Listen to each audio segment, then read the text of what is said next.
Kabbalah, and the psychology of the soul, taught by Rabbi Tzion Krasnianski.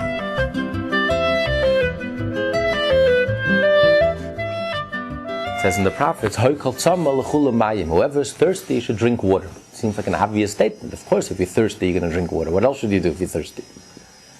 The rabbis say the Torah is referring to water, refers to Torah.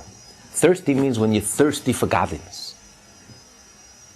So you would think, okay, let me start meditating. I'm thirsty for spirituality. Let me go and meditate. Let me go and focus. Let me go and meditate. So the Torah says you're looking for godliness. L'chula mayim. Go take a piece of Talmud and start learning acts that goes and other acts, and start learning the civil law and the Chumash and Rashi and law, agricultural law, and this. What? I'm hungry for spirituality. I'm hungry for godliness. What am I learning here? Talmud, legalities, law. That's what the prophet is telling you. Go to water. Because when you're studying that Torah, that bit of Torah, at that moment you are becoming one with the divine. And you're becoming closer to God than there's nothing else. There's no substitute. All the meditation in the world, all the prayers in the world, all the reflections in the world, can't even come close. Higher levels of consciousness to the level of the unity of the divine as you have when you study a piece of Torah. Even though you may not see the connection. I'm studying something material, physical, so civil law, agricultural law, what is it? I don't feel the holiness. But the holiness is there. Just because you don't feel it doesn't change reality. The holiness is there. Prayer is within the framework of the world. You pray to God, even on a simple level. You pray to God to fulfill your needs. There's a world, you have a need. You pray to God to fill your need. Torah, there is no world, there is no need, all there is God. So you totally transcend the whole frame of reference, the whole framework of reality. Upper, higher, lower world, spiritual world. There's no right, there's no left, there's no upper, there's no higher, there's no world. All there is God. And you become unified within that reality because you get into the mind of God. From God's perspective, from God's mind, what engages God is God Himself. All there is God. There is nothing else. And even though the Torah deals with the acts and deals with the world, but really the acts contains within it the divine infinite wisdom. What engages God's mind. And it's all in there, in that halach. It's just a parable. The reason why we're able to study Torah, even though the revelation that we receive when we study Torah is so intense, is so profound, is so deep, is so powerful, that we're actually absorbing and receiving the essence of God Himself, and nevertheless we don't feel anything. But it's precisely because we don't feel anything, that's why we're able to receive it.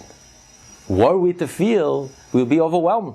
Do you imagine every time you read a verse in the Torah, you felt that you were receiving God Himself, you would be overwhelmed. You thought that you saw the lightning and the thunder of Sinai and you heard it.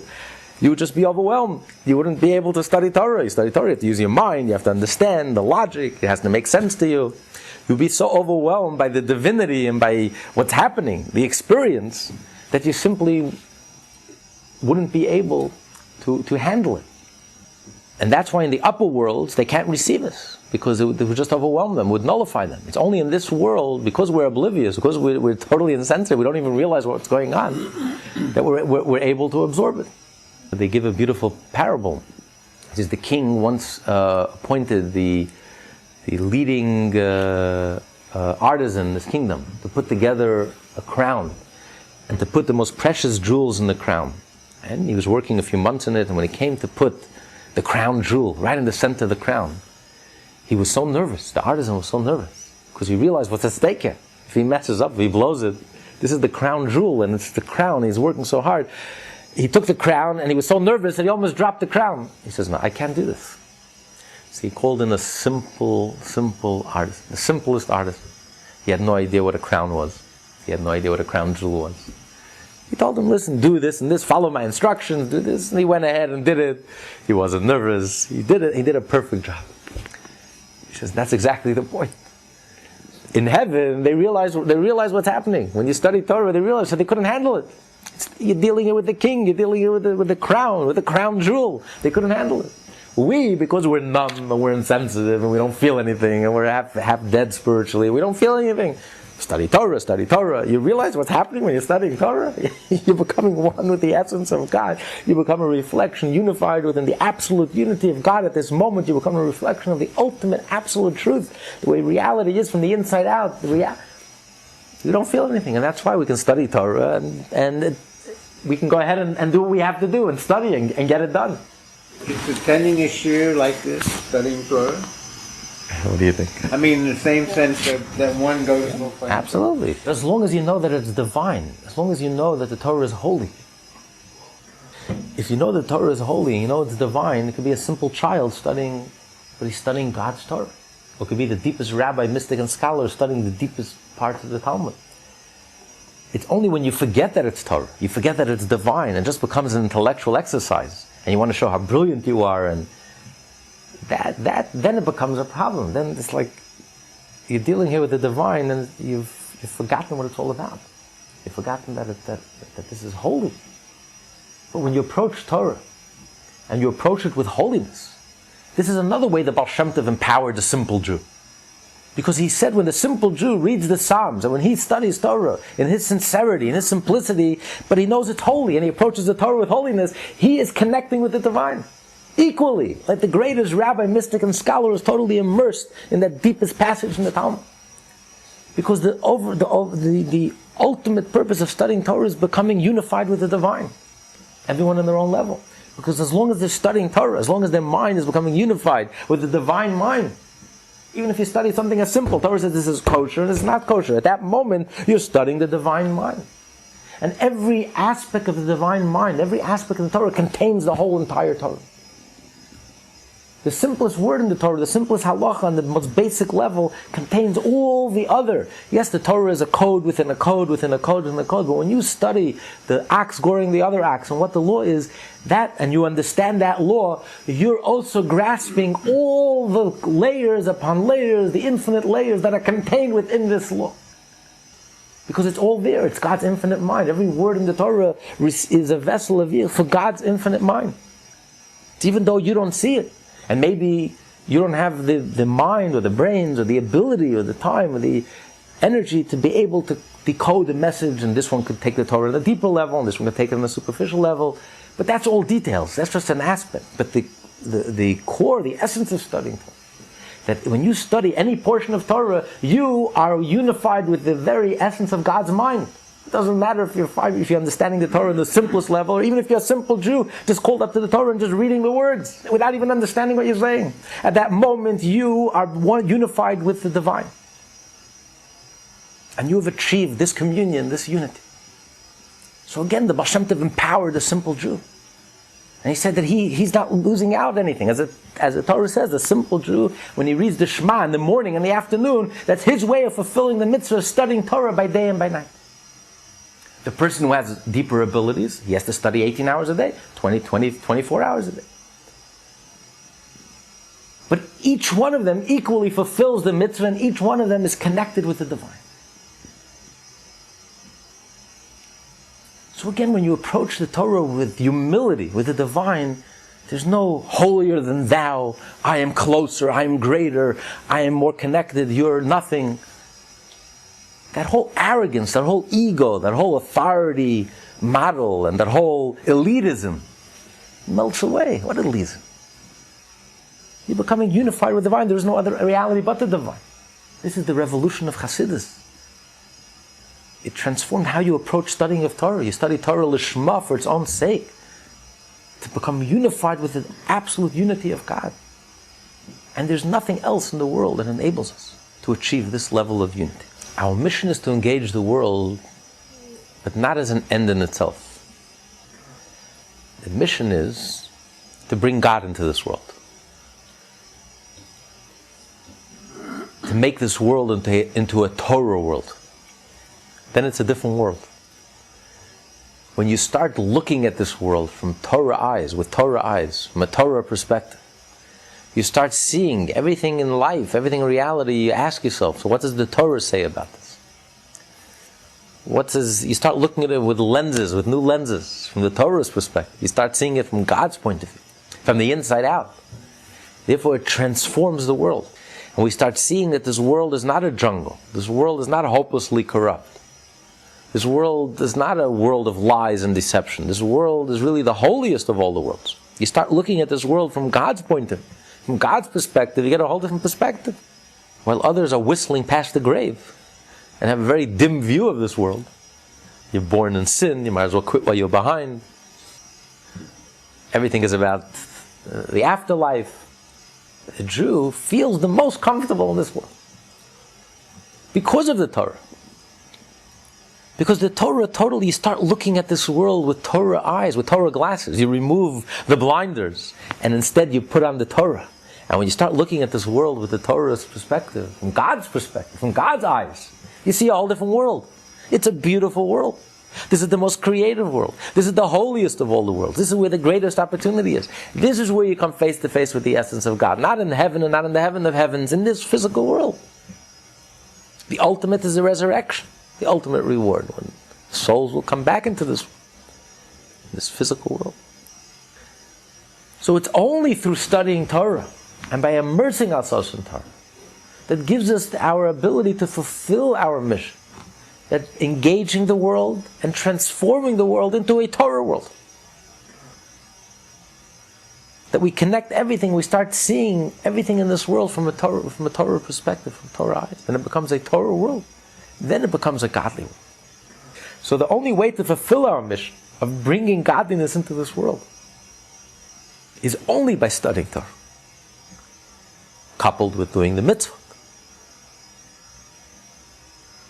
But the Torah is what unifies us with God, is what allows us to live on the level where there is no other reality but God. When you study Torah, you become that reality. You become part of that reality. Your mind is engaged in the very same thing that engages God's mind. And you start seeing the world from God's point, God's concept, God's idea, kosher, not kosher, right, wrong, pure, impure, good, not good. When you start seeing God's mind and what God thinks, that's when your life becomes a reflection of that reality. There's no other reality but God. At that moment, you become part of that reality. And when you are part of that reality, then you have the power to bring that reality into this world. By making this world into a Torah world. Conquering the world with Torah. How is it that so many people somehow perceive this? Because they kept trying to stop it. So they must have had some concept that this is going on. Ego is very threatened by the Jew. So anyone who's very egotistical and anyone who's very arrogant and egotistical, consciously or subconsciously, is very threatened by the Jew. Because the Jew represents godliness. And the Jew doesn't respect ego. You could be the most religious person in the world, but if you're egotistical, you could be the most spiritual person in the world. But if the Jew has no respect. You could be the most artistic, you could be the most brilliant, most poetic. If you're egotistical, the Jew has no respect for you. Because the only thing a Jew respects is godliness, which is egolessness. There is no ego. All there is God.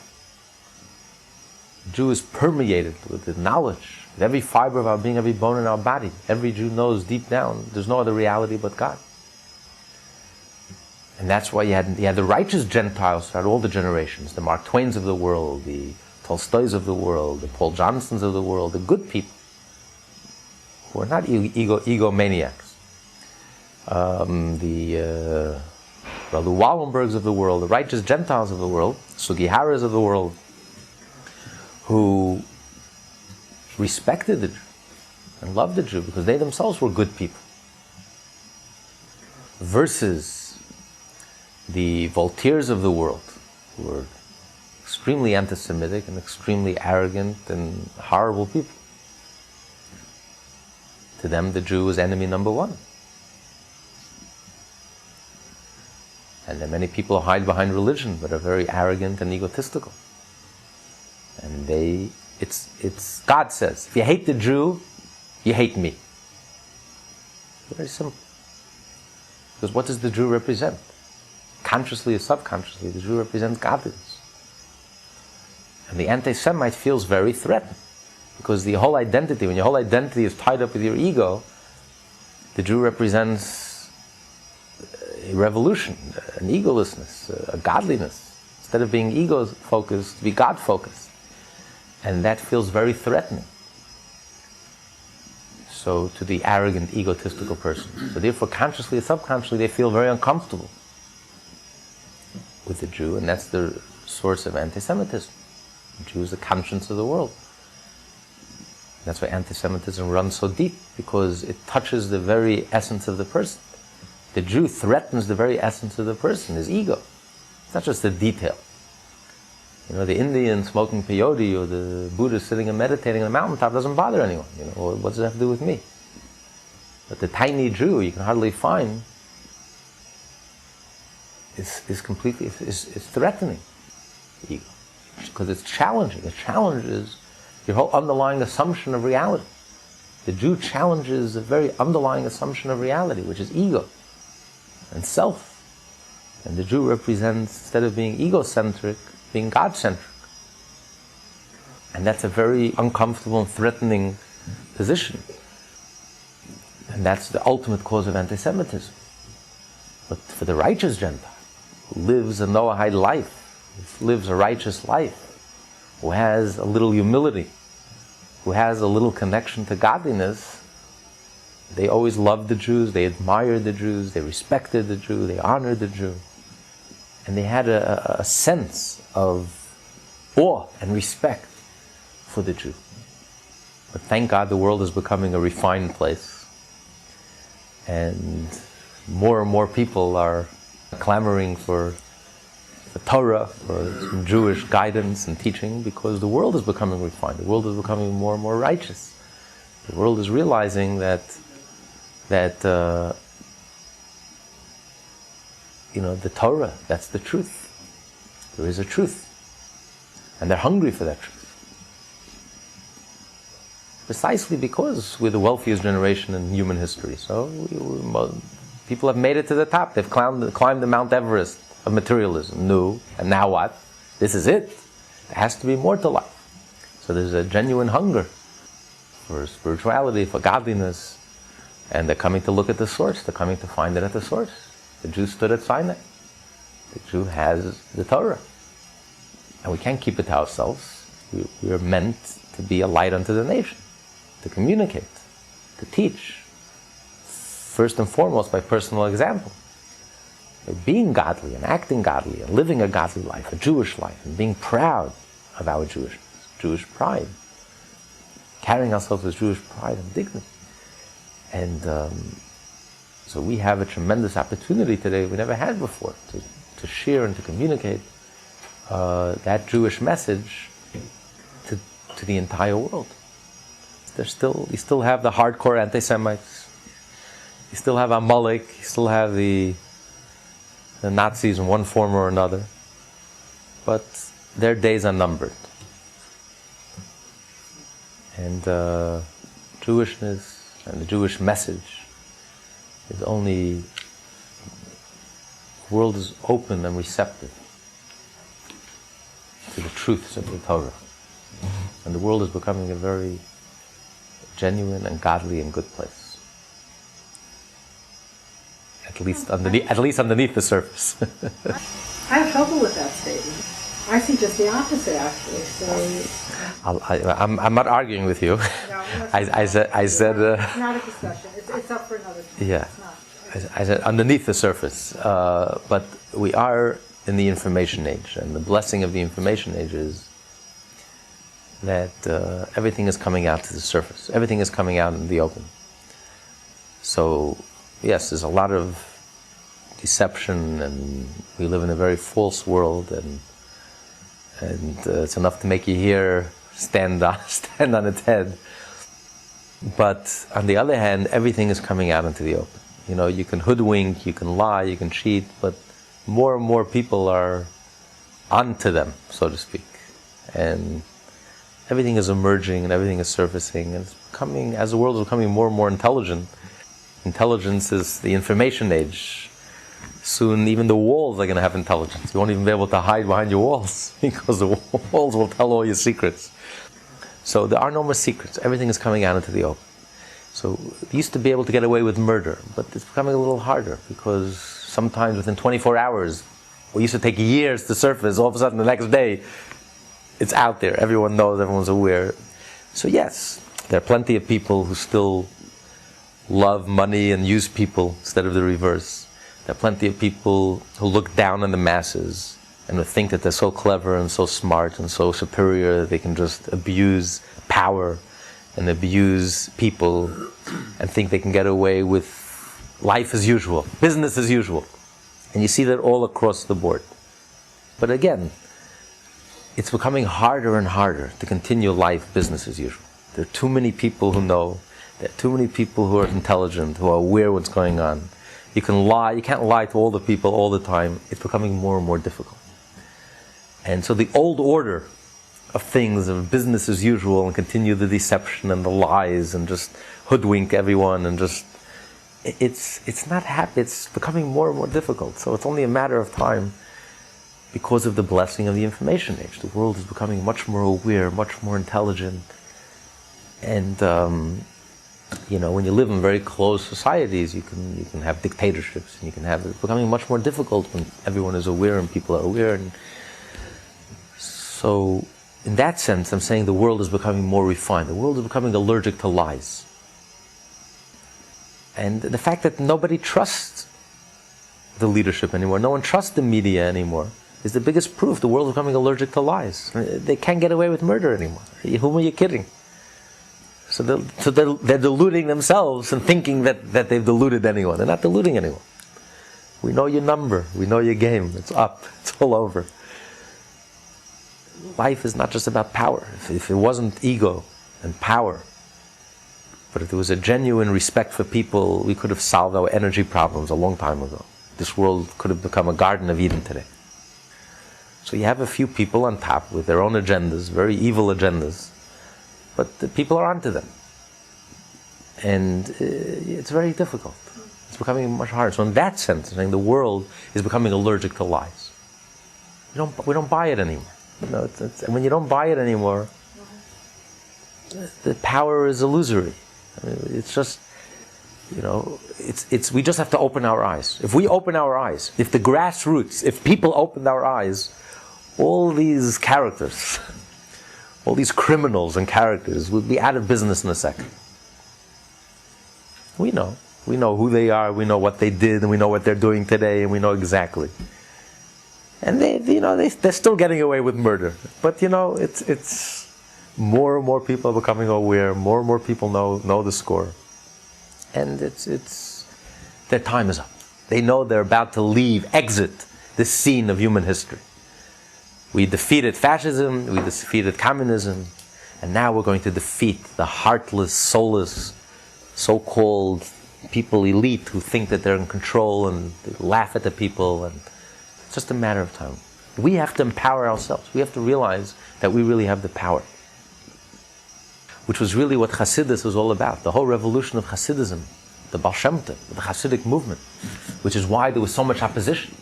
Just like there's anti-Semitism, there's opposition to the Jew, within the Jewish community also there's the Misnagdim, there's opposition to the Baal Shem Tov, to the Hasidism, to the godliness of Yiddishkeit. For the same reason. Because there was a looking down on people. The Baal Shem Tov empowered the simple Jew. The Baal Shem Tov respected the simple Jew.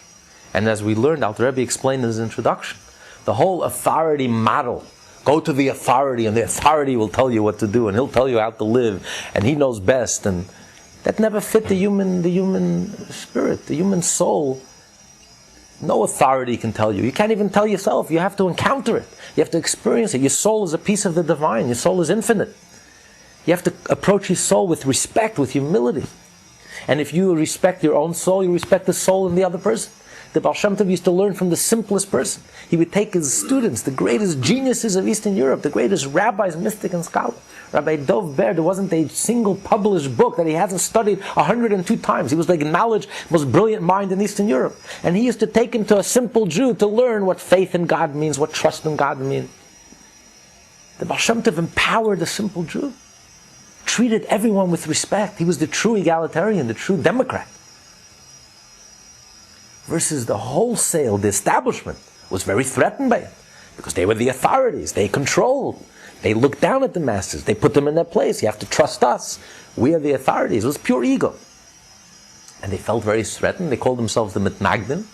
And they vehemently, viciously opposed the Hasidic movement. But of course, they were fighting the ocean current. In a matter of 2-3 generations, Hasidism swept through the whole Eastern Europe. 3/4 of the community became Hasidim. So, this is the wave of the future. When there's respect for the dignity, every human being is created in the image of God. When there's respect for every human, when you respect the soul of a person, instead of a few power elites that have put such a fear in everyone and trying to control everyone through fear, which is the biggest proof that they're a bunch of fakes and frauds and phonies, because a real leader doesn't frighten people. A real leader, you have nothing to fear but fear itself. A real leader opens people up, empowers people.